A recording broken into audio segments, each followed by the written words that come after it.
আসসালামু আলাইকুম, আপনারা কেমন আছেন? আর এদিক দিয়ে আমি গরম মশলা, পেঁয়াজ কুচি, আদা বাটা, রসুন বাটা, মরিচ, হলুদ, ধনিয়া সব কিছু দিয়ে আমি এখন মশলাটা কষাইয়ে নিচ্ছি।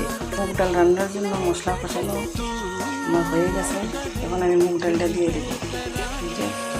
আমি হালকা ভেজে ধুয়ে পরিষ্কার করে রাখছি, এখন দিয়ে দেব। সমেত জিরেও দিয়ে দিলাম। এখন আমি ডেকে দিব, লবণ দিয়ে দিব। মুগ ডাল রান্না শেষ। আপনাদেরকে দেখাতে পাচ্ছি না, এই যে ধোয়াল। এখন চুলা বন্ধ করে নামিয়ে নেব। আর অন্য এক ভিডিওতে আমি দেখিয়ে দিব A to Z মুগ ডাল কীভাবে রান্না করে। আজকে আমি দেখাতে পারছি না, শর্টকাট সব কিছু করে নিলাম। যে আজকের রেসিপি আমার মুগ ডাল রান্না কমপ্লিট।